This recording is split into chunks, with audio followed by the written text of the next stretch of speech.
वाचोनी कर्मारंभ उचित न करिता सिद्धवत कर्महीना निश्चित होई जना. उचित कर्मारंभाचा अनुष्ठान केल्या वाचून कर्महीन पुरुषाला सिद्ध पुरुषाप्रमाणे होता येत नाही. याकरता ज्यानं निष्काम कर्मयोगाचं अनुष्ठान केलेलं आहे आणि त्यानंतर अशा पुरुषाला जी काही स्थितप्रज्ञ अवस्था प्राप्त झालेली आहे त्या स्थितप्रज्ञ अवस्थेची लक्षणं काय असतात असा प्रश्न अर्जुनाने केला.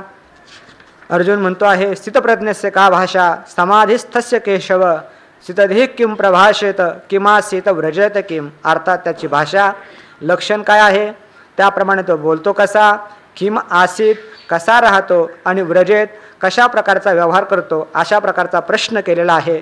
भगवान परमात्मा याची क्रमाक्रमानं उत्तरं देत आहेत. त्याचं लक्षण काय आहे, स्थितप्रज्ञाचं लक्षण सांगत असताना भगवान सांगतायत की त्याच्या अंतःकरणामध्ये कोणतीही कामना नाही, सर्व कामनांचा त्यानं परित्याग केलेला आहे. प्रजाहात यदा कामान हे पहिलं लक्षण सांगितलं. त्यानंतर आत्मन्येव आत्मना तुष्टः आत्मस्वरूपामध्ये जो संतुष्ट आहे हे दुसरं लक्षण सांगितलं. त्यानंतर दुःखेषु अनुद्विग्न मनः आणि सुखेषु विगतस्पृहा अशा प्रकारे अर्थात 5 क्लेशाची निवृत्ती हे जे काही लक्षण आहे हे सांगितलं. त्यानंतर यस सर्वत्राण विस्नेह म्हणजे कुठेही तो अभिस्नेह ठेवत नाही, स्नेहपाशाचा त्याग त्यानं केलेला आहे हे तिसरं लक्षण सांगितलं. आणि त्यानंतर किम प्रभाषेत अर्थात लक्षणच चालू आहे, ही सर्व स्थितप्रज्ञाचीच लक्षणं आहेत. परंतु किम प्रभाषेत कसा बोलतो तर तो स्तुती निंदा असं काही बोलत नाभिनंदती न द्वेष्टी तस्य प्रज्ञा प्रतिष्ठिता.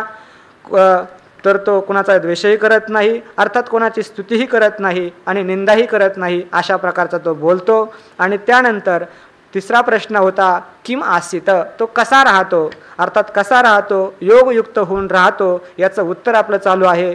तर तो श्लोक क्रमांक 58 यदा संहरते चायम कुर्मंगा निव सर्वशः इंद्रियार्थेभ्यस्तस्य प्रज्ञा प्रतिष्ठिता या श्लोकापासून तो कसा राहतो या प्रश्नाच्या उत्तराला आरंभ झालेला आहे. आणि ही इंद्रिये जी आहेत त्याचं कसं पतन करतात याचाही विचार आपण पाहिला. आणि जर राग द्वेष इत्यादिकाने रहित होऊन त्याची इंद्रिय विषयामध्ये विचरण करत असतील असा जो त्याची इंद्रिय वशीभूत आहेत असा पुरुष प्रसादाला प्राप्त होतो. प्रसाद त्याला प्राप्त होतो अर्थात रजोगुण तमोगुण राहित्य अंतकरणाची शुद्धी अशा प्रकारचा प्रसाद किंवा आपण दोन्ही प्रकारे चिंतन केलेलं आहे की आत्मज्ञान हाच खऱ्या अर्थानं प्रसाद आहे. आणि असा प्रसाद प्राप्त झाला असता सर्व दुःखाची हानी होते अर्थात दुःखांचा कारण असणारा जो विक्षेप त्या विक्षेपाची निवृत्ती होते आणि तत्काल बुद्धी जी आहे स्वरूपामध्ये प्रतिष्ठित होते.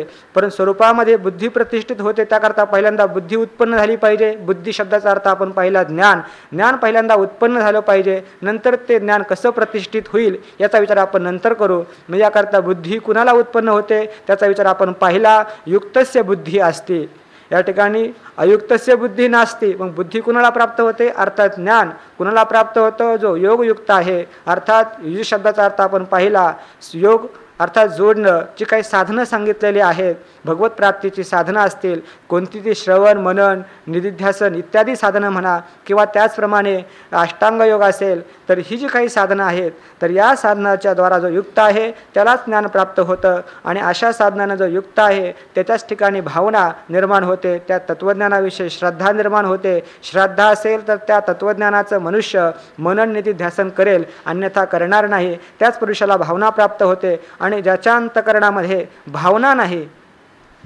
रामकृष्ण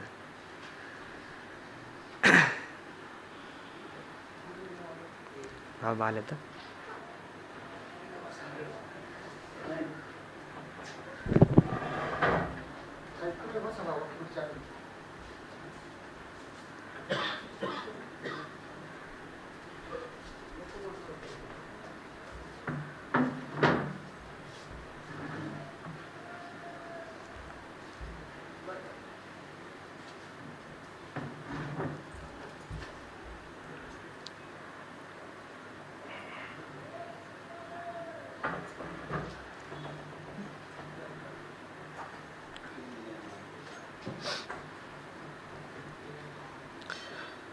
अभावयतः शांती न त्याच्या अंतःकरणामध्ये भावनाच उत्पन्न झाली नाही आहे त्याला शांती अर्थात सुख शाश्वत सुख प्राप्त होत नाही. आणि अशांतस्य कुतः सुखम, जो ज्याचं चित्त स्थिर झालेलं नाही, शांत झाले नाही, तर त्या पुरुषाला सुख केव्हाही प्राप्त होत नाही. शांतीची व्याख्या आपण पाहिली, तेवी गिळोनी ज्ञायाते, ज्ञाता ज्ञानही मागवते, हरपे नृत्यते शांतीपैगा. अशी शांती जोपर्यंत प्राप्त होत नाही तोपर्यंत खऱ्या अर्थाने जे आत्मसुख आहे, निरुपचार प्रेम ज्याला म्हणतात, ते मनुष्याला प्राप्त होत नाही. असा विषय आपण कालपर्यंत पाहिला. आता यानंतर आज ही जी काही बुद्धी आहे, तर ती ही बुद्धी पुरुषाला प्राप्त का होत नाही, याचं कारण काय आहे. तर भगवान सांगतात, त्याची इंद्रिय जी आहेत, तर ती इंद्रिय मन जे आहे हे इंद्रियांचं अनुसरण करत असल्यामुळे त्याला अशा प्रकारची जी बुद्धी आहे, अर्थात ज्ञान, ते प्राप्त होत नाही. असं कारण हे श्लोक क्रमांक 67 मध्ये सांगतायत.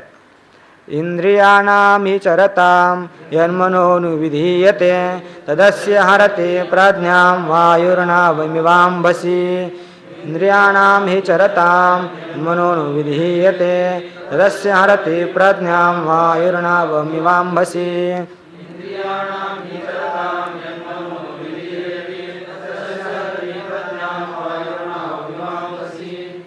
भगवान परमात्मा सांगतात, त्याला अशा प्रकारची तत्वज्ञानविषयक जी बुद्धी आहे ही का उत्पन्न होत नाही, त्याचं कारण सांगतात. ही म्हणजे त्याचं कारण असं आहे, कारण अस्य चरताम इंद्रियाणाम अनु मनः विधीयते आणि तस्य अस्य प्रज्ञां हरति. कशाप्रमाणे? अंभसी वायु नावम इव. अस्य ही म्हणजे कारण.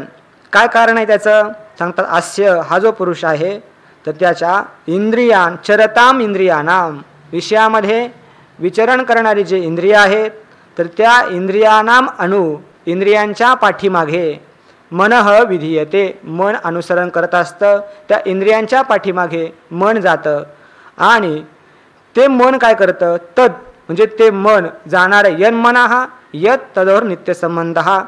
यत मनः जे मन आहे, तर ते मन तद अस्य ह्या पुरुषाचे प्रज्ञां हरति, प्रज्ञाचं हरण करतं, प्रज्ञेचा नाश करतं. कशाप्रमाणे? अंभसी म्हणजे पाण्यामध्ये असणाऱ्या वायू, जो वायू आहे, तर तो पाण्यामध्ये असणारी जी नाव आहे, तर ती नाव वायू जो आहे इतस्ततः करत असतो, त्याप्रमाणे ह्या पुरुषाचं मन जे आहे, तर ते मन त्याची प्रज्ञेचं हरण करत असतं. असा श्लोकाचा सरळ अर्थ आहे. ही कारण चरताम इंद्रियानाम, इंद्रिय विचरण करतात.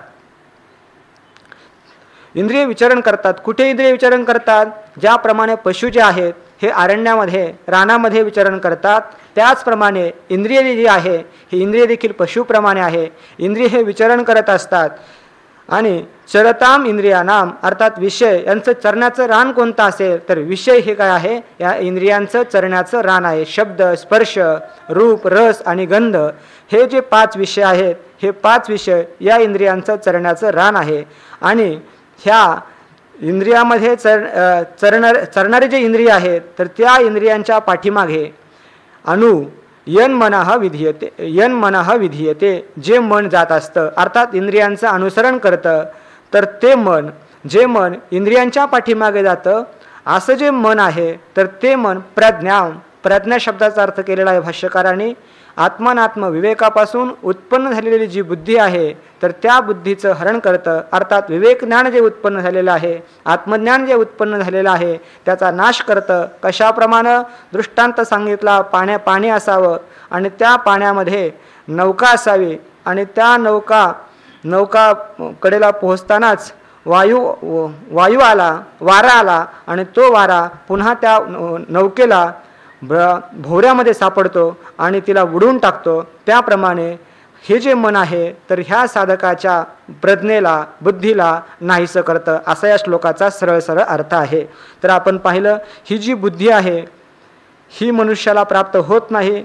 याकरता माऊलींनी सांगितलं, मनोनी अयुक्तपण मनाचे तेची सर्वस्व दुःखाचे, या कारणे इंद्रियांचे दमन कीजे. अयुक्तपण मनाचे अर्थात मन जे आहे, तर हे साधनामध्ये नियुक्त केलेलं नसेल, मन हे समाहित नसेल, अर्थात स्थिर नसेल, समाधी अवस्थेला प्राप्त झालेलं नसेल किंवा श्रवण मनन साधनाने युक्त झालेलं नसेल, असं अयुक्तपण मनाचे, तेची सर्वस्व दुःखाचे.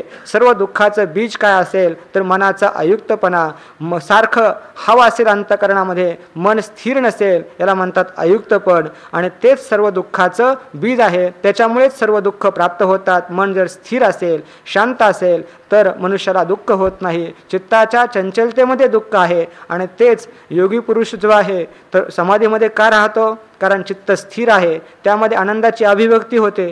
चित्त स्थिर असेल तर आनंदाची अभिव्यक्ती होते. चित्त जर स्थिर नसेल तर आनंदाची अभिव्यक्ती होत नाही. म्हणून माऊली म्हणतात अयुक्तपण मनाचे तेच दुःखाचे सर्वस्व, तेच दुःखाचं बीज आहे. याकरता तुम्ही काय करा? इंद्रियांचे दमन कीजे. इंद्रियांचं दमन करा.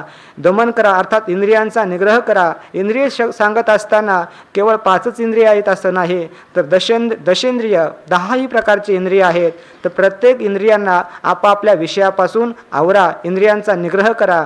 दम शब्दाची व्याख्या सांगत असताना माऊली म्हणतात सर्वेंद्रियांचे धेंडे पिटोनी विधीचे निदंडे निधीचे अधर्माकडे कहीची जावो. इंद्रियांना दांडक्यानं पिटा. कोणत्या दांडक्यानं? धर्माच्या जे काही वेदानं करा म्हणून सांगितलेलं आहे तिकडे पिटा आणि अधर्माकडे केव्हाही जाऊ देऊ नका. त्या इंद्रियांना आपापल्या विषयापासून आवरा. यालाच ज्ञानोबारायांनी दमन असं म्हटलेलं आहे. दमन करा अर्थात इंद्रियांना आवरा. याच्याविषयी जर आपल्याला पाहायचं झालं तर एक रूपक उपनिषदामध्ये आलेलं आहे. तर त्या ठिकाणी असंच रूपक केलेलं आहे. इंद्रिय ही घोडे आहेत. आत्मानं रथिनं विद्धी शरीरं रथमेव तू बुद्धिं तु सारथिं विद्धी मनः प्रग्रहमेव च आत्मेंद्रिय मनोयुक्तम भोक्तेत्याहुर मनीषिणः. असा मंत्राचा अर्थ असा आहे आत्मानं रथिनं विद्धी. तर या ठिकाणी रथी आहे. हा रथी कोण आहे? आत्मा ह्या रथाचा मालक आहे. रथ कोण आहे? शरीरम रथमेव तू. हा शरीर जे आहे हे शरीर या ठिकाणचं रथ आहे. आणि आत्मा अर्थात आत्मा म्हणजे जीव जो आहे तर हा जीव या रथाचा स्वामी आहे, रथाचा मालक आहे. की जो शरीर आत्मा मन इत्यादिकांनी युक्त असा असणारा हा जो जीव आहे तो या रथाचा मालक आहे. कारण का? हे जे शरीर आहे हा जो रथ आहे तर तो रथ आपणाला जे काही प्रवृत्ती मार्ग असेल किंवा निवृत्ती मार्गावर रथ चालतो ना, तसं हा जे शरीर आहे हे शरीर म्हणजे एक प्रवृत्ती मार्गाचा अनुसरण करेल किंवा निवृत्ती मार्गाचा अनुसरण करेल. याकरता या शरीरालाच काय म्हटलं या ठिकाणी? रथ असं म्हटलेलं आहे. मग आता रथ म्हटल्यानंतर त्या रथाला नेणारे कोण असतात? घोडे असतात. मग आता ह्या रथाला नेणारे या ठिकाणचे घोडे कोण आहेत? इंद्रिय आणि हया नाहुर. हया अर्थात घोड्यांना काय म्हणतात? हय संस्कृत शब्द आहे.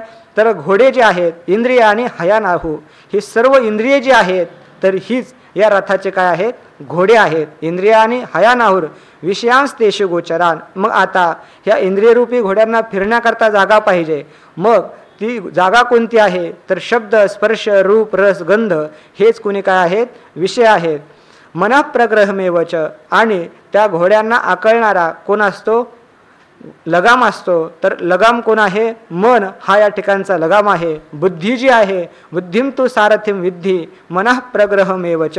बुद्धी याचा सारथी आहे. मग आता जी घोडे शिकवलेले आहेत चांगले शिकवलेले घोडे असतील तरच ते घोडे जे आहेत लगामाच्या द्वारा सारथ्याच्या ताब्यामध्ये राहतात. अन्यथा कुठे तो रथ नेऊन घालतील काही सांगता येत नाही. निषिद्ध विषयामध्ये नेऊन घालतील. तसं याही ठिकाणी देखील आपला जो सारथी आहे बुद्धिरूप सारथी की ज्याच्या ताब्यामध्ये मन आहे, जर ते इंद्रियरूप घोडे शिकवलेले असतील, इंद्रियरूप घोडे सदस्वा चांगल्या घोड्याप्रमाणे जर असतील आपले इंद्रियरूपी घोडे, तर मग त्या सारथीच्या कक्षेत आवाक्यात ते घोडे राहतील. आणि जर ते घोडे सारथीच्या आवाक्यात राहिले नाही तर कुठे नेऊन घालतील काही सांगता येत नाही. याकरता इंद्रिये जी आहेत तर त्या इंद्रियांनी इथे झालंय काय की त्या इंद्रियांच्या पाठीमागे मन धावते. इंद्रियांच्या पाठीमागे मन धावल्यानंतर ते आपल्याला निषिद्ध असणाऱ्या विषयामध्येच नेऊन टाकणार आहेत. आता तसं करायचं नाही. ज्या वेळेस हे जे मन आहे मन इंद्रियांच्या पाठीमागे न जाता इंद्रियांना हे मन एकत्र करतं आणि ते मन बुद्धीला अनुसरतं. ज्यावेळेस बुद्धीला अनुसरेल म्हणजे सारथ्याच्या ताब्यामध्ये त्या घोड्यांचा लगाम असेल त्यावेळेस आपला जो रथ आहे व्यवस्थित मुक्कामाच्या ठिकाणी गेल्याशिवाय राहणार नाही.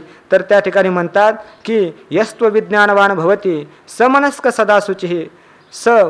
जो विज्ञानवान आहे अर्थात जो सारथी विवेकी आहे, सारथ्याच्या ठिकाणी विवेक आहे आणि जे घोडे जे आहेत हे देखील घोडे चांगले आहेत, तर त्याला सह तत्पदमाप्नोती, तो त्या स्वरूपाला प्राप्त होतो की यस्मात भूयो न जायते, सौद्वनः पारमाप्नोती, तो त्या मार्गाचं परिक्रमण करतो आणि ज्या ठिकाणावर गेल्यानंतर पुन्हा या मृत्यूलोकामध्ये पुन्हा मरणाला प्राप्त व्हावं लागत नाही, अशा स्थानाला प्राप्त होतो. याकरता करायचे काय आहे? इंद्रियांचे दमन कीजे.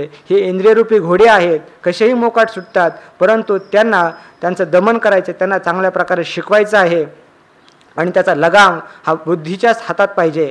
म्हणजे त्या मनानं बुद्धीचं अनुसरण केलं तर निश्चितच इंद्रियांचं दमन झाल्याशिवाय राहणार नाही. भगवान म्हणतात की चरताम इंद्रियानाम.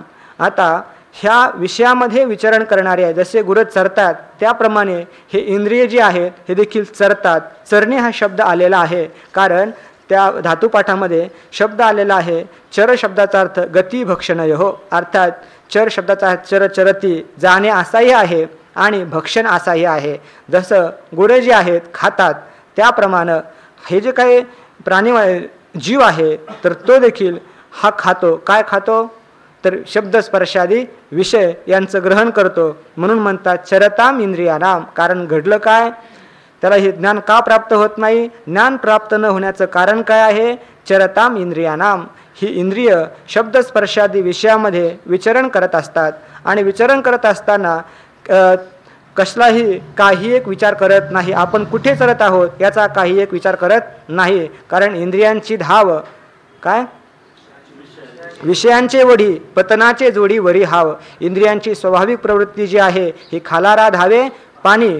भ्रमर जो आहे स्वाभाविक गंधाकडे ओढला जातो, तशी इंद्रिय जी आहेत स्वाभाविक इंद्रिय हे विषयांकडेच ओढली जातात. कारण ही इंद्रिय जी आहेत आपली शत्रू आहेत.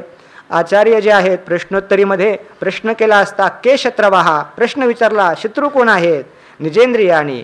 आपली इंद्रिय हीच आपली शत्रू आहेत. ज्याने आपली इंद्रिय वशीभूत केलेली नसतील तर तीच त्याची शत्रू आहेत. बाहेरच्या शत्रू खऱ्या अर्थानं शत्रू नाही.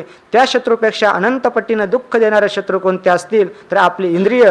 कारण ही इंद्रिय जी आहेत आपापल्या विषयांकडे ओढतात. काल आपण पाहिलं बहुय गिहपतीम गिहपतीम लुनंती, म्हणजे एकाच पतीला अनेक प्रकारच्या पत्नी असाव्यात आणि ती जशी एक इकडे ओढते त्याप्रमाणे विषय जे आहेत हे जीवाला तोडतात, अर्थात दुःख देत असतात. म्हणून म्हणतात की चरताम इंद्रियानाम. विषयामध्ये विचरण करणारे जे इंद्रिय आहेत तर त्या इंद्रियांच्या पाठीमागे यन मना हा विधीयते. जे मन जात असतं तर त्याच ठिकाणी ते दुःखाला कारणीभूत होतं. इंद्रियानाम चरताम, अर्थात इंद्रिय जातात आणि इंद्रियांचं अनुसरण कोण करत आहे? मन करत आहे. तर मग पतनाला गेल्याशिवाय निश्चितच राहणार नाही. वास्तविक कसं झालं पाहिजे? तर त्या इंद्रियांनी मनाचं अनुसरण केलं पाहिजे आणि मनाने बुद्धीचं अनुसरण केलं तर मग त्याची ऊर्ध्व दिशेने गती होते. परंतु या ठिकाणी होतं काय म्हणतात की विषयामध्ये मन विचरण करतं, इंद्रिय विचरण करतात आणि त्या इंद्रियांच्या पाठीमागे कोण जात आहे? मन जात आहे. मन त्या इंद्रियांचं अनुसरण करत आहे. मग त्याची कशी त्रेधात रिपीट होत, जशी त्या रथाची झालेली आहे. आपण जे रूपक पाहिलं, जर घोडे दुष्ट असतील, घोड्यांना जर वशीभूत केलं नसेल तर मग ते घोडे त्या रथाला कुठे नेऊन घालतील काही सांगता येत नाही. त्याकरता अंतकरण जे आहे, इंद्रिय जे आहेत हे शुद्ध पाहिजेत. कारण तत्व जे आहे अतिशय सूक्ष्म आहे. हे अनोहो अनियान महतो महियान नात्मस्य जंतोर निहितो गुहायाम. तर त्याकरता हे जे तत्व आहे कुणाला प्राप्त होतं?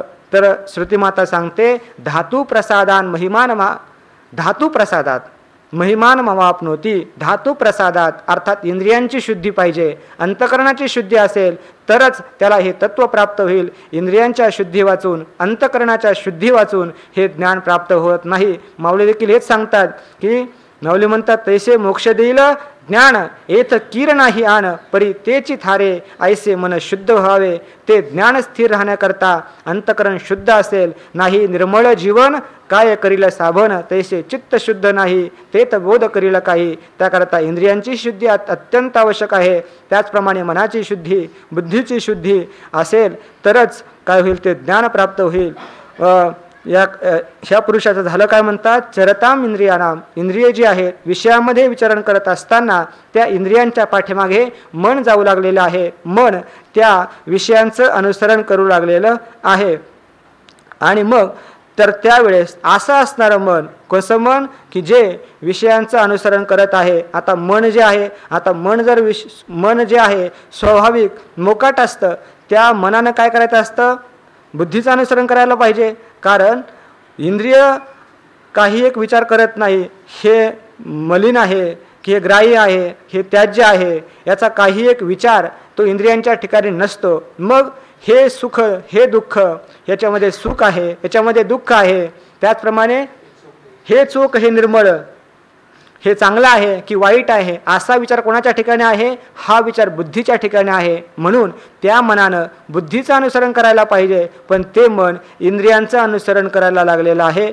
आणि मग एकदा की त्या मनानं इंद्रियांचं अनुसरण केलं असता होतं काय, तत् म्हणजे ते मन जे आहे, अस्य ह्या पुरुषाचं, तद म्हणजे जे मन की जे मन विषयांच्या पाठीमागे लागलेलं आहे, तर ते मन करतं काय की प्रज्ञाम हरती, त्याच्या प्रज्ञेचं हरण करतं. प्रज्ञा शब्दाचा अर्थ केलेला आहे नित्य अनित्य या विवेकापासून, सत्य मिथ्या या विवेकापासून उत्पन्न झालेली जी बुद्धी आहे, तर त्या बुद्धीला काय म्हणतात, विवेक असं म्हणतात. असा अर्थात आत्मज्ञान, त्या आत्मज्ञानाचं हरण करणारी अशी बुद्धी आहे. कसं हरण करते म्हणतात की ज्याप्रमाणे अंबसी पाण्यामध्ये वायू आला, दुष्ट असा वायू आला, माऊली त्याचं स्पष्टीकरण करणारच आहे. नावम इव, जसं जी नौका, त्या नौकेला तो वायू जो आहे बुडून टाकतो, त्याप्रमाणे ह्या मनाला, हे जे मन आहे तर ते विषयांच्या पाठीमागे फिरणारं मन, तर त्या बुद्धीला बुडून टाकतं, वेग भ्रष्ट करून टाकतं. ज्ञान विज्ञान नाशनम, ज्ञान आणि विज्ञानाचाही नाश करत असतं. असा श्लोकाचा आपण अर्थ पाहिला. इंद्रिये जे जे म्हणती ते तेच जे पुरुष करती, ते तरलेची न तरती विषय सिंधू. माऊली म्हणतात इंद्रिये जे जे म्हणती तेच जे पुरुष करती. इंद्रिये जे जे म्हणतात अर्थात इंद्रियांना जे जे आवडतं, इंद्रियांची स्वाभाविक प्रवृत्ती जिकडे असेल तर तेच पुरुष जे कोणी करतील, ते तरलेची न विषय सिंधू न तरती. इंद्रिये जे जे म्हणती, इंद्रिय काय म्हणतील, आपण आत्ताच पाहिलं इंद्रियांची स्वाभाविक धाव कुठे आहे, विषयांकडे आहे.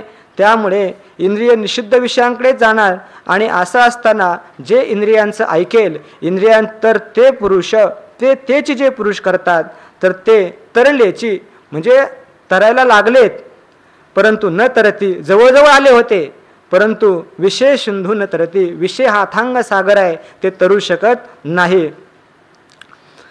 इंद्रिय जे जे म्हणती तेच जे पुरुष करती. आता इंद्रिय जे जे म्हणतात तेच पुरुष करतात, असं जर केलं म्हणजे विषयांचा उपभोग घेतला तर काय होईल याचा विचार करत असताना माऊली म्हणतात इंद्रिय जाता लळा, दिदलिया धर्माचा मळा, जाळूनी भोगी जे सोहळा विषयांचा जेत. इंद्रियांना तुम्ही लळा दिला तर जाळून, इंद्रिय जाता लळा दिदलिया धर्माचा मळा, जो काही आत्तापर्यंत आपण जीवनामध्ये धर्म केला असेल, पुण्य केलं असेल, तर विषय भोगानं संपूर्ण पुण्य जे आहे हे ह्रास पावतं, नष्ट होतं.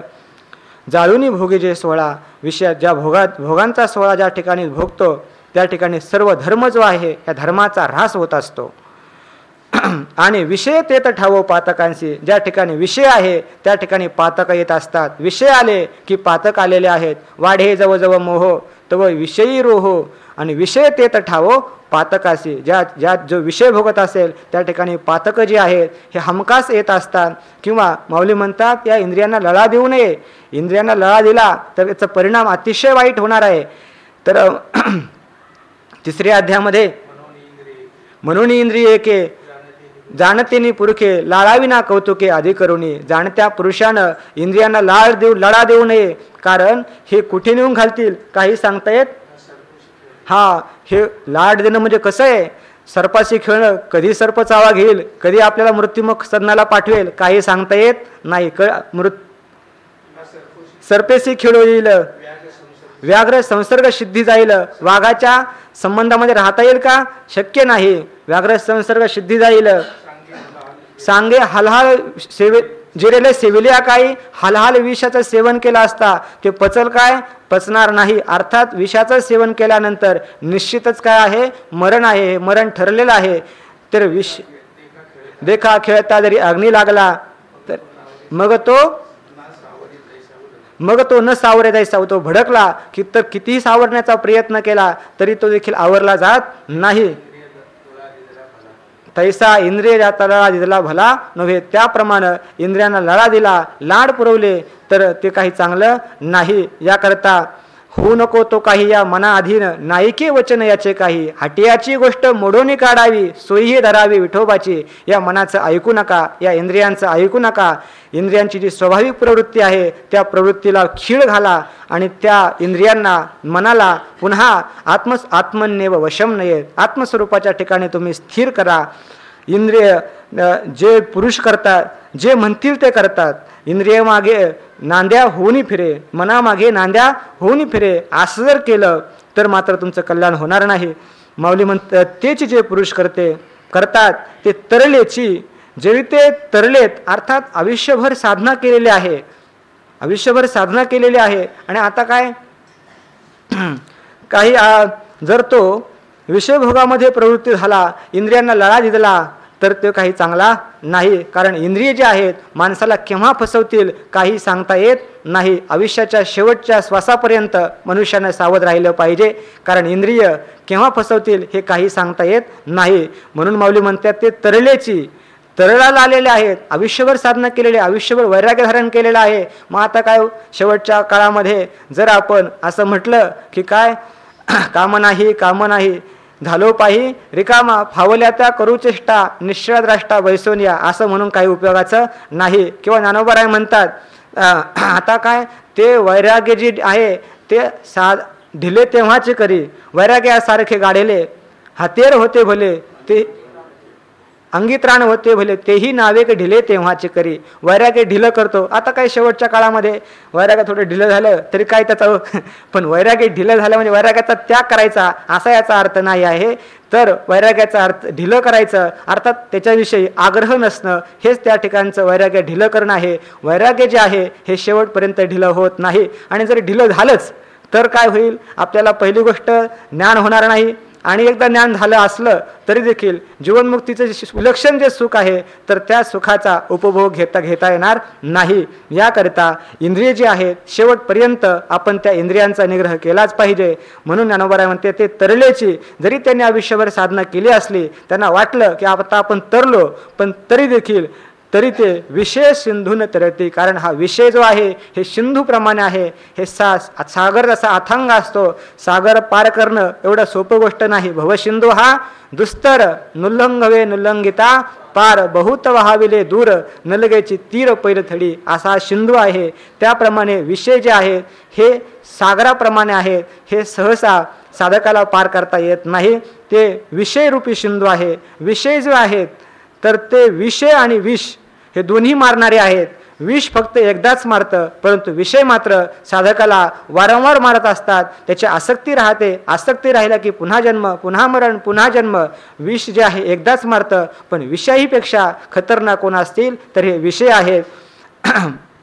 विषय शब्दाचा अर्थ सांगायचा असताना विष क्षय बंधने जे बंधनात टाकतात. विषिणवंती अर्थात बधनाती, जे मनुष्याला बधनाती. कुणाला बधनाती? जो विषयांच्या जवळ जातो त्याला ते विषय बांधून टाकतात. विषयीनम बधनाती. विषयी जो पुरुष आहे अर्थात विषयाच्या जवळ जाणारा जो पुरुष विषय क्षेत्रामध्ये जो जातो त्याला ते विषय बांधून टाकत असतात. जशी त्या गोष्ट सांगतात ना, ते काय बाबा गोष्ट सांगत असतात, कंबल को मैं छोड़ना चाहतो लेकिन कंबल मुझे छोड़ते नाही. अशी बाबा गोष्ट सांगत असतात. होतं काय, जर आपण विषयांच्या सहवासामध्ये गेलं की ते विषय माणसाला कसे बांधतात. काय झालं, पूर आला होता नदीला, आणि नदीला पूर आला होता तर त्यामध्ये अस्वल वाहून चाललं होतं. आणि एका मनुष्याला काय वाटलं की घोंगडी वाहत आहे. त्याला वाटलं घोंगडी आपल्याला मिळेल. त्यानं पुरात उडी टाकली, काहीच नव्हतं साधूकडं, आणि तिकडे गेला आणि गेलं तर काय होतं ते अस्वल. आता त्याला कळून चुकलं हे अस्वल आहे, सोडलं पाहिजे. काठीवरचे लोक आहेत ते त्याला बोलवतात, इकडे जोराचा पूर आलेला आहे, पाठीमागे फिर, जाऊ दे अस्वल. पुन्हा आता त्या आसोलीनं काय केलं, त्याच्या गळ्यात मिठी टाकली आणि मग आता तो म्हणतो मैं कंबल को छोडना चाहता हूं लेकिन कंबल मुझे छोडती नाही, अशी स्थिती होत असते. त्याकरता विषय जे आहेत हे विषयांच्या सहवासात गेलं की विषय माणसाला बांधतात. त्याकरता काय करायचं, आपण ह्या विषयापासून साधकांना नेहमी दूरच राहिलं पाहिजे.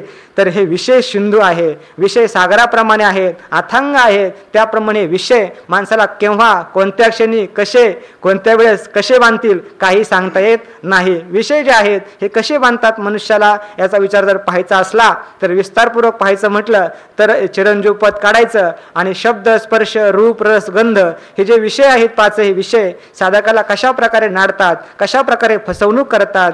नाना मृदू वासने घालेती विचित्र पर्यंक निद्रे प्रती नर नारी शुश्रूषा करते तेने धरी प्रीती स्पर्शाची गोड गोड त्याला अर्पिती त्यानं प्रीती धरी रसाची. असे जे पाचही विषय जे आहेत हे माणसाला नाडतात, फसवतात. याकरता मनुष्यानं आयुष्याच्या शेवटच्या श्वासापर्यंत सावध राहिलं पाहिजे.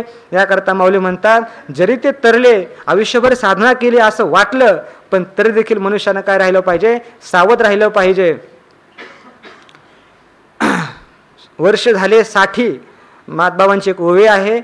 ते म्हणतात 60 वर्ष जरी झाले पण तरी देखील आयुष्यभर परमार्थ केला पण तरी देखील केव्हा काय होईल सांगता येत नाही. म्हणजे शेवटच्या पर्यंत. आता ओवी मला आठवे ना, तर तरलेची न तरती विषय सिंधू जैसी नाव थडिये ठाकिता जरी वरपडी होय दुर्वाता तरी चुकलाही मागावता आपावो पावे. जैसी कशाप्रमाणे म्हणतात, जैसी नाव थडिये ठाकिता. थडिये म्हणजे तीराला प्राप्त होत असताना काय झालं, नौकेमधला जलविहार आहे, प्रवास पाण्यातला आहे आणि पाण्यातला प्रवास असताना नाव जवळजवळ तीराच्या जवळ येत चाललेले आहे आणि येत असताना थडिये ठाकिता म्हणजे तीराला प्राप्त होत असताना आता वाटलं, सर्वांना विश्वास झाला की नाव आता तीराला पोचणार, तीराच्या जवळ आलेले आहे. आणि अशा अवस्थेमध्ये जरी दुर्वाता वरपडी होय, जर दुर्वाता अर्थात दुष्ट असणारा वायू अर्थात ज्या दिशेला आपण चाललेलो आहे त्याच्या विरोधी दिशेनं जर वायू आला तर मग काय होतं, जरी दुर्वातावर पडी होय त्या वाऱ्याच्या साच्यामध्ये वावटळीमध्ये जर ती नौका सापडली तर मग वरपडी होय म्हणजे प्राप्त होणं सापडली तरी चुकलाही आपावो मागवता पावे. तरी चुकलाही आपावो मागवता पावे. आता नाव तीराला पोहोचणार म्हटल्यावरती आता आपावो तरी चुकलाही. आता आपण कुठलंही आता संकट नाही, आपण बिनधास्त निर्धास्त कडेला पोचणार असा सुटकेचा श्वास टाकला होता सर्वांनी. पण टेकता टेकता आता उतरणार तेवढ्यात दुर्वात सुटला, दुष्ट असं वारं सुटलं, विरोधी दिशेनं वायू आला आणि पुन्हा ती नौका पुन्हा मध्यंतरी आली आणि भोवऱ्यात सापडली. तर काय भोवरा त्याला बुडवल्याशिवाय राहत नाही. चुकलाही आपावो, जो आपाव अर्थात अपाय जो आहे पण पुन्हा मागवता पावे, पुन्हा त्याला तो अपाय प्राप्त होत असतो. याकरता सिद्धांत एकच आहे की शेवटपर्यंत आयुष्याच्या शेवटपर्यंत मनुष्यानं जागृत राहावं. तैसे प्राप्तेही पुरुषे इंद्रिये लाडिली जरी कौतुके तरी आक्रमिला जान दुःखे संसारिके. तैसे प्राप्तेही पुरुषे, प्राप्त झालेला पुरुष आहे तर त्यानं देखील इंद्रिये जरी कौतुके लाडलेली, कौतुकानं इंद्रियांचं लालन पोषण केलं तर मग तो पुरुष संसारिके दुःखे आक्रमिला जान, सांसारिक दुःखानं अर्थात संसार संबंधी जे दुःख आहे तर त्या दुःखानं तो पुरुष व्यापला जातो, त्यानं दुःखी होत असतो. प्राप्तेही पुरुषे, प्राप्त असलेल्या पुरुषानं इंद्रिय कौतुकानं लाळली, कौतुकानं त्यांचं पालन पोषण केलं. इंद्रिय जे जे म्हणती तेची पुरुष जे करती, आताच वही पाहिली नाही का, तैसे प्राप्ते ही पुरुषे इंद्रिये लाळलेली जरी कौतुके. प्राप्त झालेला पुरुष, आता या ठिकाणी प्राप्त झालेला पुरुष आहे म्हणजे ज्ञानी पुरुष आहे. कोण आहे हा पुरुष? प्राप्ते ही पुरुष. प्राप्त पुरुषानं इंद्रिय जरी कौतुकानं त्याचं पालन केलं. आता प्राप्त पुरुष घेत असताना आपण त्याला ज्ञान झालेलं आहे, परोक्ष ज्ञानी घ्या. परोक्ष ज्ञानी पुरुष असेल तर त्यानं इंद्रियांचं लालन पालन केलं तर काय होतं आपण पाहिलं, अशेष ध्यायतो विषयान पुंसहा संगास्तेषुपजायते, कसा ऱ्हास होतो त्याचा विचार आपण करून आलो. किंवा आदृढा परोक्ष ज्ञानी घेतला, आदृढच आहे शेवटी, त्याचंही पतन झाल्याशिवाय राहणार नाही, त्याला तोही जीवनमुक्तीपासून वंचित राहिल्याशिवाय राहणार नाही. किंवा जरी प्राप्त पुरुष असला आणि प्राप्तही पुरुषानं इंद्रिय म्हणतील ते ऐकलं, पण त्यालाही जीवनमुक्ती जी आहे तर त्या जीवनमुक्तीचं सुख मिळणार नाही. कारण विषयामध्ये सुख आहे का? नाही. मिरच्याच्या बाजारामध्ये गेल्यानंतर ठसका आल्याशिवाय राहणार नाही. विक्षेपात काय आहे? दुःख आहे. विषय म्हणजे काय आहे? विक्षेप आहे. आणि त्या विक्षेपामध्ये गेल्यानंतर, विषयामध्ये गेल्यानंतर जीवनमुक्तीचं सुख मिळणार नाही. विधेयकवल भले नका का अंतरेना, परंतु जीवनमुक्तीचं सुख त्याला मिळणार नाही. म्हणून म्हणतात प्राप्तही पुरुषे इंद्रिय लाळलेली जरी कौतुके. पंचदशीमध्ये याचा संदर्भ पाहायचा गेलं तर तो काय म्हणतो, पहा, दोन प्रकारचं द्वैत आहे. मनोमय द्वैत आहे आणि ईश्वरसृष्ट द्वैत आहे. तर ईश्वरसृष्ट द्वैत सुखालाही कारणीभूत नाही आणि दुःखालाही कारणीभूत नाही. अबाधकम साधकम च द्वैतम ईश्वर निर्मितम. अबाधक आहे, त्याचा बाधही करता येत नाही. त्या ईश्वर निर्मित द्वैताचा नाशही करायचा म्हटलं तरी शक्य नाही. उलट गुरु शिष्य सत्पथामधलं द्वैत जे आहे तर हे ज्ञान होण्याकरता साधक आहे, अनुकूल अशा स्वरूपाचं आहे. त्याचा विचार आपल्याला करायचा नाही. दुसरं जे द्वैत आहे मनोमय द्वैत, हे दुःखाला कारणीभूत आहे. तर त्या मनोमय द्वैतामध्ये त्याने दोन प्रकार केले आहेत. एक आहे कामक्रोधादिकम तीव्रम मनोराज्यम तथेतरत. कामक्रोधादिक जे द्वैत आहे हे मंद द्वैत आहे. एक तीव्र द्वैत आहे आणि एक मंद द्वैत आहे. कामक्रोधादी द्वैत आहे तीव्र आहे आणि मनोराज्य करणं हे मंद द्वैत आहे. तर तो म्हणतो तत्वज्ञानाच्या पूर्वी यांचा परित्याग करायला पाहिजे. मग तत्वज्ञानाच्या पूर्वी यांचा परित्याग केला पाहिजे, मग तत्वज्ञानानंतर यांचा स्वीकार करायचा का, असं तो म्हणतो. तो म्हणतो मग तुम्ही काय म्हटला, तुमचं वाक्य काय, तत्वज्ञानाच्या पूर्वी यांचा परित्याग करायला हवा. मग तत्वज्ञानाच्या पूर्वी परित्याग करायचा, मग नंतर स्वीकार करायला काय हरकत आहे? काय हरकत आहे? कराय निस्तळय गुण्य पथी विचारता को विधी को निषेधा, असं तो म्हणतो. मग त्याला म्हणतात बाबा तू काय करतो आहेस, तर इहलोकातील क्षुद्र असणाऱ्या विषय सुखाकरता तू काय करतो आहेस, जीवनमुक्तीच्या विलक्षण सुखाचा परित्याग करतो आहेस. आणि जर ज्या वेळेस तुला तुझ्यासमोर क्षुद्र विषयांना तू प्रलोभित होतो आहेस तर दिव्य स्वर्गातले भोग येतील, त्यावेळेस तू काय करशील, ह्या विधेयकवल्याचा देखील परित्याग करशील. त्याकरता तो काय म्हणतो मग पुढे, अहो अशेष दोष बीजत्वात क्षतिर भगवताय रीता. अहो ते दोष, त्याच्यामध्ये दोष आहे, भगवंताने सांगितलेलं आहे, त्याचा आम्ही परित्याग करू. परंतु त्याला म्हणतात अरे बाबा तुला इहलोकातले भोग जर सुटत नाही तर मग दिव्य भोग जर तुझ्या समोर आले तर ते कसे बरं सुटतील, अर्थात सुटणार नाही. याकरता मग तो म्हणतो नाही तत्वज्ञानी पुरुषाने जरी विषयाचरण केलं तरी कुठं काय बिघडतं. मग त्याला सांगतात बाबा शुनाम तत्वदृशांचेव को भेदो अशुची वक्षणे. तत्ववेत्ता पुरुष आणि कुत्रा असेल तर त्या दोघांमध्ये काय भेद राहिला सांग बरं. अहो ते बोध वैभवम, काय तुझ्या बोधाचं वैभव आहे की जे काय करतात म्हणजे अज्ञानी लोक सुद्धा तुझी काय करतात, निंदा करतात. हे तुझ्या बोधाचं वैभव अशी त्याच्या काय करतात, उपहास करत असतात. विडबराहादी तुल्यत्वम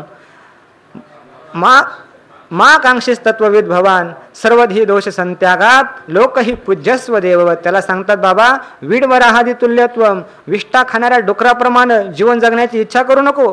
मग काय कर, भवान तत्वविद, भवान आपण तत्ववेत्ते आहात, याकरता काय करा, सर्वधी दोष संत्यागात, बुद्धीच्या ठिकाणी असणारे सर्व दोष आहेत, काम क्रोधादी विकार आहेत, या विकारांचा परित्याग कर.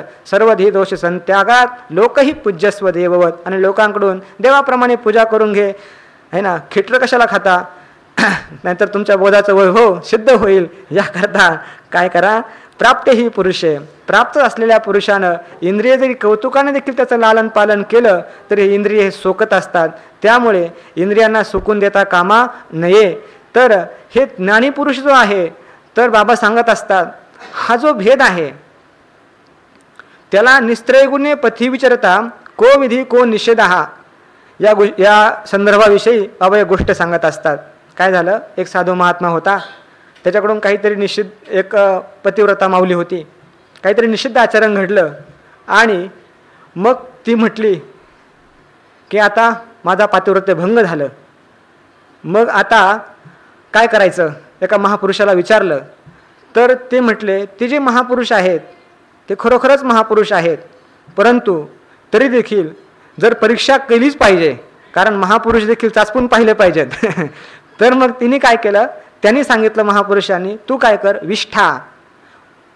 विष्ठा आणि फुटाणे दोन्ही त्या ठिकाणी टाकून दे, आणि जर ज्या चवीनं तो मिष्ठान्न खात असेल, साखर खात असेल, तर त्या चवीनं जर विष्ठा खात असेल तर तुला कोणताही दोष नाही, तू शुद्ध आहे. आणि खरोखर जर तसं त्यानं केलं आणि ज्या चवीनं तो साखर खात होता त्या चवीनं तो ते विष्ठा देखील त्या चवीनं तो खात होता. म्हणजे ज्याला विष्ठा आणि मिष्टान्न यातला फरक कळत नाही तोच असं वागू शकतो, इतरांना हा अधिकार नाही. इतरांनी शेवटपर्यंत, शेवटच्या श्वासापर्यंत अंतःकरणामध्ये वैराग्य धारणपूर्वकच हे आपली मार्गक्रमणा केली पाहिजे.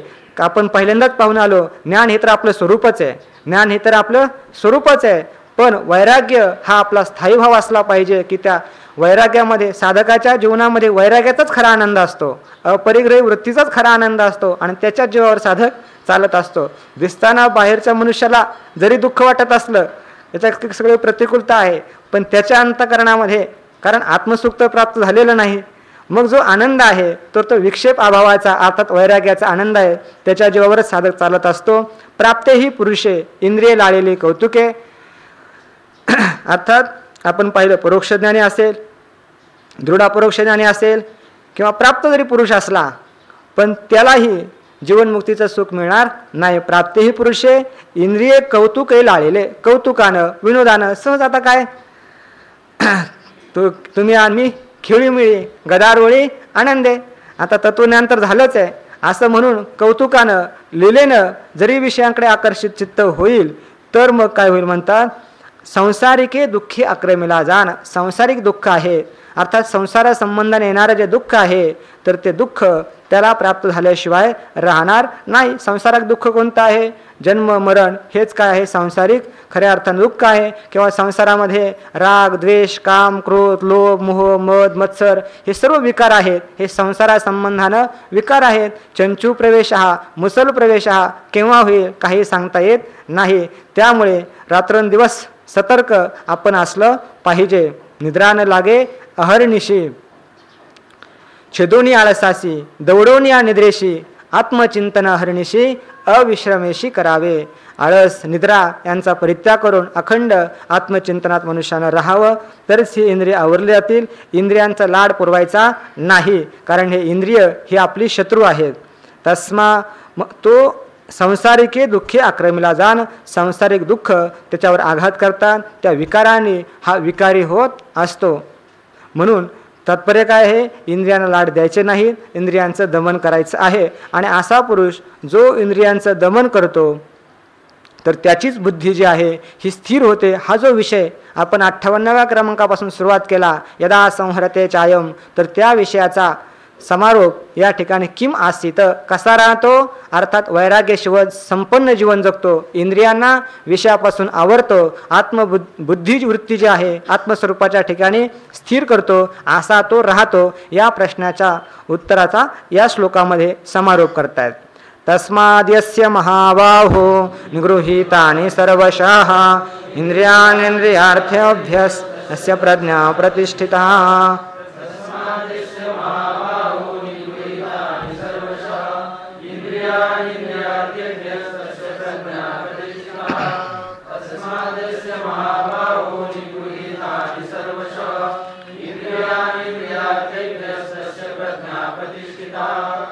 तस्मात म्हणून, हे महाबाहो, हे पराक्रमी असणाऱ्या अर्जुना, यस्य इंद्रियाणि इंद्रियार्थेभ्यः सर्वस्य निगृहीतानि तस्य प्रज्ञा प्रतिष्ठिता भवति. तस्मात म्हणून, हे महाबाहो, हे बाहो पराक्रमी असणाऱ्या अर्जुना, यस्य ज्याची इंद्रिय सर्वशः म्हणजे सर्व प्रकारे, इंद्रिय आणि इंद्रियार्थेभ्य इंद्रिय जे आहे इंद्रियांच्या अर्थांपासून इंद्रियांच्या विषयांपासून सर्वशः निगृहीतानी सर्व प्रकारे त्या विषयांपासून इंद्रियांचा निग्रह केलेला आहे. तस्य प्रज्ञा प्रतिष्ठिता, त्याची प्रज्ञा स्थिर होते, अचल होते, ब्रह्मस्वरूपामध्ये स्थिर राहते. नाहीतर ते इंद्रिय पुन्हा मनुष्याला बहिर्मुख करत असतात. मग तस्मात यस्य, हे महाबाहो, या ठिकाणी अर्जुनाला महाबाहो संबोधन वापरलेलं आहे. अर्थात पराक्रमी आहे, शूर आहे, तोच या संसारावरती जय प्राप्त करू शकतो, या इंद्रियांना जिंकू शकतो. त्यालाच खऱ्या अर्थानं शूर म्हणतात. तुकोबराय सांगतात, जिंकावा संसार येणे नावे तरी शूर. जो संसाराला जिंकतो त्यालाच खऱ्या अर्थानं शूर म्हणतात. किंवा शूरत्वाची दुसरी व्याख्या तुकोबराय करतात, परद्रव्य. नाटाच्या अभंगामध्ये एक प्रमाण आहे की शूर म्हणजे त्याला शूर अशानं त्याला शूरोत्त तयासी बोलीजे जाना, पाठीसी घालून राखे दाना दिना, नाही पार पुण्यात्या भूषणा ऐक नारायणा वचन. हे किंवा दुसरं वचन आहे की शूरदान जीवे उदार, नाही वासुदेव विसर. नाही, परद्रव्य, परनारी आणि विषयांना जिंकणं यालाच काय म्हणतात, स्वामी काजी जाना शूर म्हणो तया आम्ही.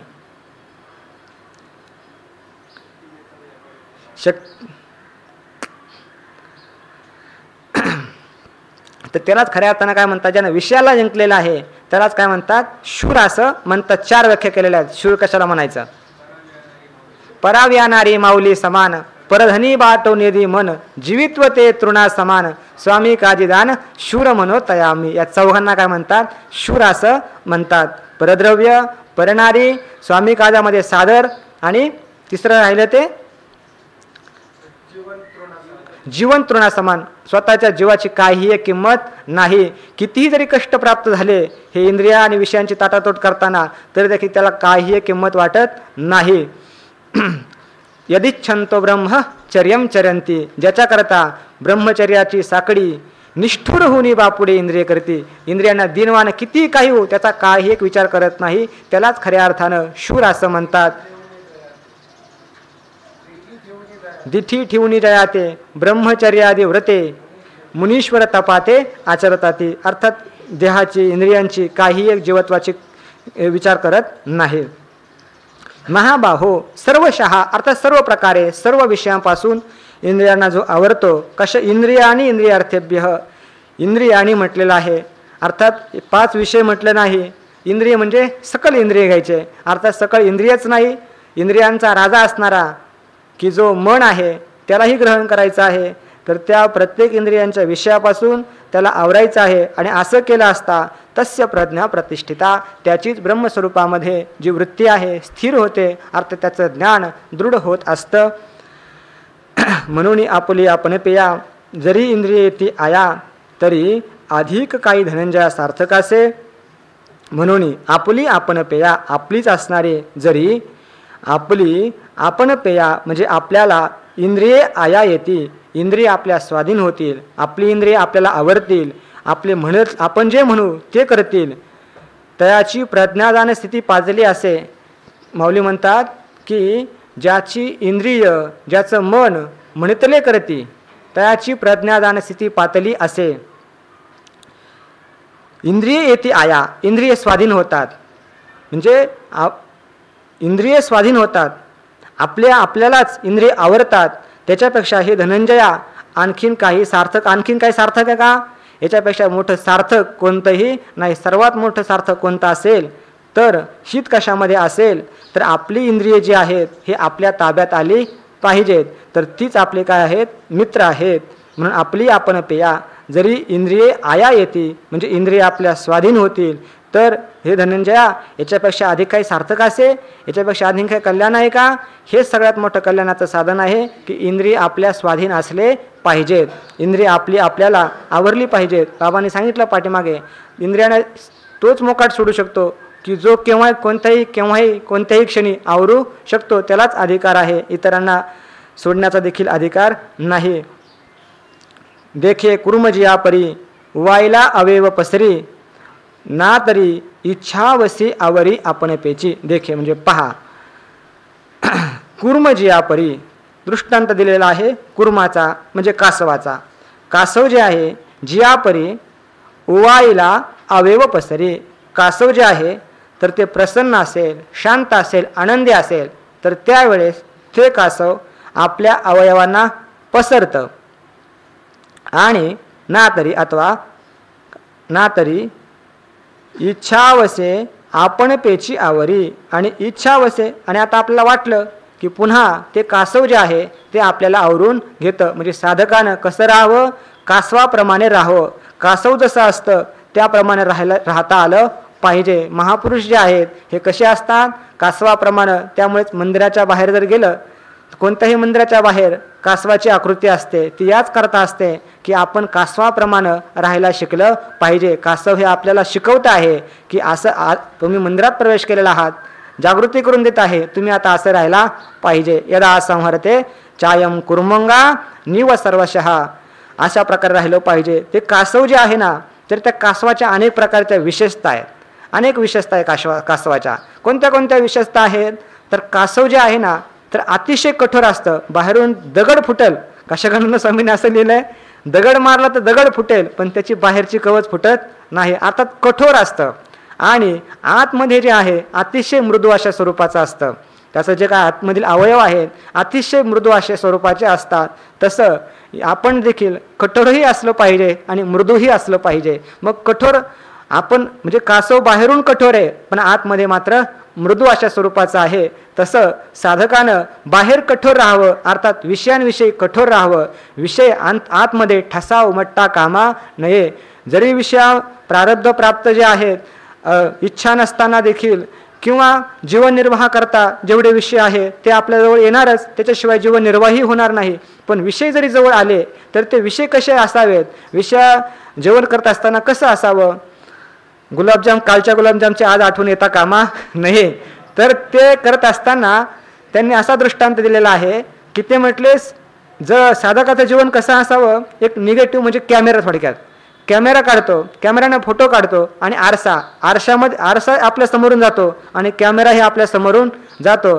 पण आरसा गेल्यानंतर परत तो कोण आलं होतं आणि किती लोक आले आणि किती लोक गेले याचं काही एक भान नसतं. सगळं साफ होऊन जातं आणि कॅमेरा मात्र सगळं जतन करून ठेवतं. तसं साधकाच्या अंतःकरणामध्ये जरी आलं तरी काही एक राहता कामा नये. असं साधकाचं जीवन असावं. त्याचप्रमाणे कठोर असावं आणि मृदू असावं. कठोर म्हणजे विषयांविषयी कठोर असावं. विषयांविषयी कठोर असावं म्हणजे काय, विषयांचा प्रभाव चित्तामध्ये काही एक होता कामा नये अशा प्रकारे असावं. आणि मृदू असावं म्हणजे आत्मस्वरूपाविषयी चित्तवृत्ती जी आहे अखंड त्या ठिकाणी राहावी, याला म्हणतात आत्मस्वरूपाविषयी मृदू असणं. आणि विषयांविषयी माणसाचं चित्त कठोर असणं, अर्थात विषयांचा ठसा आपल्या चित्तात उमटता कामा नये. त्यानंतर त्यांनी सांगितलं महापुरुषाचे अंतःकरण जे आहेत हे कासवाप्रमाणे असतात. वज्रादपि कठोरानी मृदूनि कुसुमादपि लोकोत्तराणाम चेतांसी कोही विज्ञातुमर्हति. महापुरुषांचे अंतःकरण जे आहेत मृदूनि कुसुमात वज्रादपि कठोरानी, वज्राहीपेक्षा कठीण असतात. मौमेना होणे आम्ही विष्णुदास आणि कठीण वज्रास भिदवायचे. भले तरी देऊ गांडीची लंगोटी आणि नाठळ्याच्या काठी देऊ माथा, मग हानू काठी. पाठ असाच आहे, त्याचा अन्वय करून घ्या मागं पुढे करून. हा तर अन्वय करा. नाठाळ्याच्या माथा काठी देऊ असा अन्वय करून घ्या. माथा देऊ नाही, नाठाळ्याच्या काठी. तर महापुरुषांचे अंतःकरण असे असतात. अनेक प्रकारचे दृष्टांत आपण पाहतो संतवाङ्मयामध्ये देखील. नाथ महाराजांकडे राग आणण्याकरता एक पुरुष आला होता. नाथ बाबा किती प्रयत्न केला तर राग आला नाही. ते म्हटले तुरडायला लागला, माझे 100 रुपये गेले. म्हटले असे का. नाथ बाबा काठी घेऊन पाठीमागे लागले. म्हणजे महापुरुषांचं अंतःकरण काही कळत नसतं. दिसायले एक आणि असाले एक ते असतात. मृदूनि कुसुमादपि असं त्यांचं अंतःकरण असतं. विषयांविषयी कठोर असतं. त्यांचा विषय जे आहेत हे प्रलोभित करत नाहीत. आणि कासव जे आहे तर हे कासव केव्हाही आळस नसतो. कासवाला केव्हाही आळस नसतो. कासव आलस्यम ही महारिपू, आळस हा रिपू आहे, शत्रू आहे. जसं कासवाला केव्हाही आळस नसतो त्याप्रमाणे आपल्या ठिकाणी केव्हाही आळस असता कामा नये. त्याचं तिसरं गुणवैशिष्ट्य सांगितलं जातं तर ते कासव चालताना वेगाने चालत नाही, म्हणजे शीघ्र चालत नाही, अशीघ्र असतं. पण त्यात काय असते, अखंडता असते, अशीघ्रकारिता त्याला म्हणतात. अर्थात शीघ्रता करत नाही, कारण परमार्थ जो आहे हा शीघ्रतेचा काही उपयोग नाही. तुका म्हणे तेथे न चले तातडी, अनुभवे गोडी येईल कळो. किंवा प्राप्त काळा घडी आल्याविन किंवा कालेन परिपच्यन्ते कृषी गर्भादय यथा तद्वत आत्मविचारोपी शनही कालेन पच्यते. हळूहळू हळूहळू चाला कोणी कोणाशी न बोला. हळूहळू चाला परमार्थात हळूहळू चाला. वेगाने चाललात नाही काय होतं थकल माणूस थकल्यामुळे कंटाळ येतं साध्य तो प्राप्त होत नाही शेवटी साध्य सोडून देतं आणि पुन्हा मनुष्य घरी जातो साधनापासून च्युत होतं. याकरता हाही गुण अतिशय महत्त्वाचा आहे अशीघ्रकारिता. आणि ते कासव जे आहे जसं आपण ऐकतो गोष्ट सशाची आणि कासवाची तर ते ससा पळतो झोप घेतो परंतु कासव झोप घेत नाही. जी कासवाची गती आपली चाल सोडायची नाही. आपल्या चालीने तर आपण इथपर्यंत आलेलो आहोत त्यामुळे आपली चाल सोडायची नाही कोणी काही म्हणून अशी कार्यता. तर नैरंतर्य काय असलं पाहिजे हो ना. इतका वर्ष काळ आनंदात गेला कशामुळं आपल्या चालीमुळे गेला ना. तर नैरंतर्य कसं असलं पाहिजे त्या साधनामध्ये काय असली पाहिजे निरंतरता. नाही निरंतरता कसं असली पाहिजे साधनामध्ये निरंतरता असली पाहिजे अखंडितता असली पाहिजे. त्याप्रमाणे कासव जे आहे अतिशय धीर असतं. कासव जे आहे धीर असतं. धीर तो कारण साह्य होतो नारायण परमार्थामध्ये धीर खसता कामा नये. एक आता त्याने दृष्टांत दिलेला आहे ते म्हटलं हा जो दृष्टांत देतो मी ह्या विहिरीतल्या कासवाचा देत नाही. एखाद्या तलावामध्ये जर कासव असेल तर ते पाणी आटायला लागलं तर 10-15 किलोमीटर जरी दुसरं तळ असलं की त्याला कळतं आणि ते बरोबर त्याच दिशेने चालू लागतं. असे कासवाची विशेषता आहे तो धीर खचत नाही. त्याने असं सांगितलं अनुभवाची गोष्ट. मी झाडाखाली बसलो होतो आणि शाळेतले मुलं होते कासव चाललेलं होतं पूर्व दिशेनं कासव चाललं होतं तर त्यांनी ते उचलून पुन्हा पश्चिमेच्या दिशेने त्याचं तोंड केलं तर ते पुन्हा पूर्व दिशेने चालू लागलं. असं 20 वेळा घडलं. तर मी पाहिलं अरे म्हणले मुलांना रागवलं म्हटले काय करता तुम्ही ते म्हटले हे इकडेच चाललंय. म्हटलं जाऊ द्या नंतर कुठं जायचंय तर त्याच्याकडून हे शिकलं पाहिजे आपलं लक्ष जे आहे आपलं लक्ष प्राप्त होईपर्यंत मनुष्यानं थांबता कामा नये. आपलं अंतिम साध्य जे आहे साध्य होईपर्यंत मनुष्यानं थांबता कामा नये. किती दिवस लागले काय घडेल ते घडो या शेवटी लाभाने तुटी देव जाणे न पाहे आता. किंवा ते विचाराचे अभंग आहेत ना तुकोबारायांचे हाची ने माता न फिरे माघारी बैसले शेजारी गोविंदाच्या काय घड काही हो आता माघारी फिरायचं नाही घर झाले पट्टर आणि परी. तर आता त्याला म्हणतात धैर्य अर्थात. आणि ते जात असताना ज्यावेळेस कासव एका तलावापासून दुसऱ्या तलावाकडे जातं ना त्यावेळेस रस्त्याने चालत नाही किंवा ज्या ठिकाणी मनुष्य जातात पशु जातात त्या रस्त्याने ते केव्हाही जाणार नाही. धोपट रस्त्याने जात नाही. तर मग ते जात असताना रस्त्याच्या कडेनं 5-50 फूट दूर ज्या ठिकाणी खडे आहेत दगड गोटे आहेत की ज्या ठिकाणी लक्षातही कोणच्या येणार नाही अशा स्थितीनं जातं की ज्याला म्हणतात की गूढचारिता म्हणजे कोणाला कळलं नाही पाहिजे. तसं साधकाचं जीवन देखील ह्या कासवाप्रमाणे असलं पाहिजे. आपण जी साधना करत आहोत तर ती साधना दाखवण्याकरता नाही तर गूढ अशी साधना आपली असली पाहिजे. ही साधना दाखवण्याकरता नाही तर ती आपल्या समाधानाकरता आहे. हाही गुण आपण कासवाचा घेतला पाहिजे. आणि लक्ष्य प्राप्ती होईपर्यंत थांबता कामा नये हेही गुण आहे. त्याचप्रमाणे कासव जे आपल्या श्लोकामध्ये गुण आलेला आहे कोणता जर शत्रू आला की लगेच ते इंद्रिय संहर्त अर्थात त्याला म्हणतात की सावधपणा अर्थात मनुष्यानं अखंड सावध असला पाहिजे. शत्रू केव्हा आक्रमण करतील काही सांगता येत नाही. जशी परिस्थिती असेल परिस्थिती केव्हा कशी कोणत्या वेळी काय येईल सांगता येत नाही. तेव्हा प्रत्येक क्षणी तुका म्हणे घडीने साधावी त्रिगुणांची गोवी उगवणी. प्रत्येक क्षणाला साधकाने सावध राहावं. असे अनेक गुण ह्या कासवाचे आहेत. म्हणून माऊलींनी या ठिकाणी कासवाचा दृष्टांत योजलेला आहे. ते म्हणतात देखे कुर्म जिया परी. कुर्म म्हणजे कासव उवाईला प्रसन्न असला तर मग अवयव पसरी आपल्या मस्तीमध्ये अवयव आपले पसरतो आणि पुन्हा त्याला वाटलं की आता आवरून घ्यावे की पुन्हा तो आवरत असतो. तैसी जसं कासव आहे त्याप्रमाणे तैसी इंद्रिय अपैती होती जयाचे म्हणितले करती तयाची प्रज्ञा जान स्थिती पातली असे. त्याप्रमाणे इंद्रिय अपैती होती. इंद्रिय ज्याच्या स्वाधीन होतात ज्याची म्हणितले करती आपण जो म्हणू तेच इंद्रिय ऐकत असतात. इंद्रियांच्या ठिकाणीच विवेक जागृत झालेला असतो. माऊली म्हणतात ना नाईकने ते कानाची वाळी न पाने ते डिठीची गाळी अवाच्य ते टाळी जीवची गा. सर्वेंद्रियांच्या अंगणी विवेक करी रावणी, साचची करचरणी होते डोळे. कर चरण काय करावं, ग्राह्य काय त्याज्य काय याचा विचार बुद्धीपर्यंत जाण्याचं काही काम नाही, मनापर्यंत जाण्याचंही काही काम नाही. इंद्रिय गेली की आपोआप विचार ठरतो हे ग्राह्य आहे का त्याज्य आहे. मनापर्यंत संवेदना नेण्याचं कारण नाही. इतका स्वभाव सहजता त्या इंद्रियामध्ये आलेली असते.